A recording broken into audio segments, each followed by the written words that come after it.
চলুন আজ এমন একটা অদ্ভুত গল্পের ভেতরে ঢোকা যাক।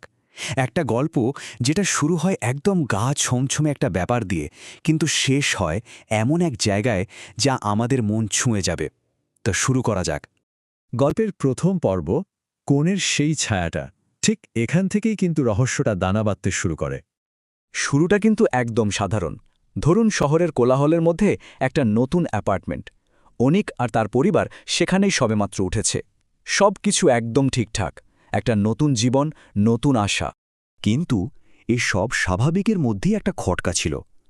ওদের ড্রয়িং রুমের একটা কোণে সবসময় একটা অদ্ভুত ছায়া দেখা যেত। এমন একটা ছায়া যা কোনোভাবেই সরছে না। প্রথমে তো জানেনি, সবাই ভাবল ও কিছু না, হয়তো আলোর খেলা।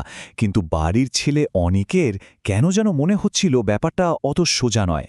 আর তারপর একদিন রাতে যা ঘটল তাতে ওর বুকটা কেঁপে উঠল। ও দেখল ওর নিজের ছায়া তো আছেই, কিন্তু কোণের ওই ছায়াটা, ওটা নিজে নিজেই নড়ছে, মানে একেবারে আলাদাভাবে। আর এই ঘটনাটা গল্পের মোড়টাই পুরো ঘুরিয়ে দিল। চলুন এবার যাই পরের অংশে, অন্ধকার থেকে কণ্ঠস্বর। এখান থেকেই ভয়টা আস্তে আস্তে কৌতূহলে বদলে যেতে শুরু করে। ভাবুন তো, এমন পরিস্থিতিতে পড়লে যে কেউ ভয়ে গুটিয়ে যেত, তাই না? কিন্তু অনেক ঠিক উল্টোটা করল। ও সাহস দেখালো, ঠিক করল না, পালিয়ে গেলে চলবে না, এই রহস্যের শেষ দেখতেই হবে, ওকে জানতেই হবে সত্যিটা আসলে কি। তো গভীর রাতে যখন পুরো বাড়ি নিস্তব্ধ, অনেক একা গেল সেই ড্রয়িং রুমে। সোজা গিয়ে দাঁড়ালো ওই ছায়াটার সামনে।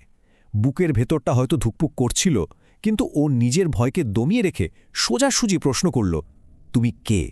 আর যে উত্তরটা এলো সেটা ছিল একেবারে অচিন্তনীয়। একটা খুব দুর্বল, কাপা কাপা গলা ভেসে এলো, আমি হারিয়ে গেছি। ব্যাস, এই একটা কথাতেই যেন পুরো গল্পটা 180 ডিগ্রি ঘুরে গেল। এটা আর কোনো ভূতের গল্প রইল না। তাহলে এবার রহস্যের পর্দা সরিয়ে আসল সত্যটা জানার সময়। আমাদের গল্পের পরের পর্ব, এক মানুষের গল্প। অনেক যখন প্রশ্নটা করল, তখন ওই ছায়াটা আস্তে আস্তে একটা আকার নিতে শুরু করল।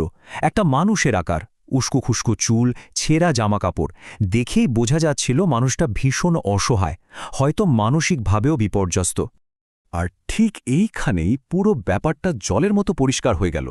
এতদিন যেটা ছিল একটা অশরীরী আতঙ্ক, একটা ভয়, সেটা আসলে একজন হারিয়ে যাওয়া বিপন্ন মানুষ। সঙ্গে সঙ্গে ভয়টা যেন উবে গেল, আর তার জায়গায় চলে এলো একরাশ সহানুভূতি। এরপর লোকটা অনিককে ওর দুঃখের গল্পটা বলল। অনেক দিন আগে সে কোনোভাবে এই বাড়িটাতে ঢুকে পড়েছিল, কিন্তু তারপর আর বেরোনোর রাস্তা খুঁজে পায়নি। লোকের ভয়ে, যদি কেউ তাড়িয়ে দেয় এই আশঙ্কায়, দিনের পর দিন, রাতের পর রাত সে ওই কোণাটায় একটা ছায়ার মতো লুকিয়ে থাকত। তো এখন প্রশ্ন হলো, এই মানুষটাকে সাহায্য করা যাবে কিভাবে? গল্পের এই অংশটাই আমাদের একটা সমাধানের পথ দেখাবে।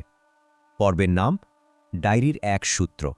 ওই অসহায় লোকটার কাছে নিজের পরিচয় দেওয়ার মতো একটাই জিনিস ছিল, একটা পুরনো, প্রায় ছিঁড়ে যাওয়া ডায়েরি। ও কাঁপা কাঁপা হাতে ইশারা করে বোঝালো যে ওই ডায়েরিতেই ওর নাম ঠিকানা সব লেখা আছে। এই সূত্রটা পাওয়ার পর অনেক আর এক মুহূর্ত সময় নষ্ট করল না।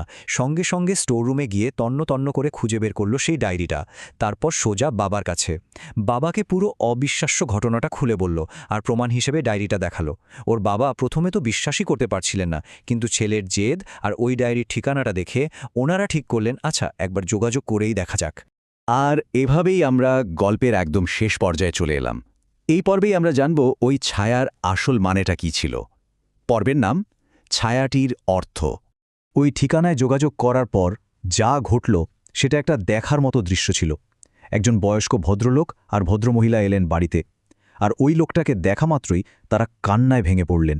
ইনি তাদের হারিয়ে যাওয়া ছেলে, যে অনেক অনেক বছর আগে মানসিক ভারসাম্য হারিয়ে বাড়ি থেকে চলে গিয়েছিল। তারপর থেকে তার আর কোনো খোঁজই ছিল না। তো সেই পরিবার তাদের ছেলেকে পরম মমতায় নিজেদের সাথে বাড়ি নিয়ে গেল। আর সবচেয়ে আশ্চর্যের ব্যাপার কি জানেন? ঠিক সেই দিন থেকেই ড্রয়িং রুমের কোণের ওই অদ্ভুত ছায়াটা আর কোনোদিনও দেখা যায়নি। কারণ ওটা তো কোনো ছায়া বা ভূত ছিলই না, ছিল একজন অসহায় মানুষের উপস্থিতি। তাহলে এই পুরো গল্পটা থেকে আমরা কি শিখলাম? আসলে সব রহস্যের শেষেই কিন্তু ভয় থাকে না। কিছু কিছু রহস্যের আড়ালে লুকিয়ে থাকে একটা হারিয়ে যাওয়া মানুষের গল্প, যাকে ভয় পাওয়ার বদলে আমাদের একটু সহানুভূতি আর সাহায্যের হাত বাড়িয়ে দেওয়া দরকার।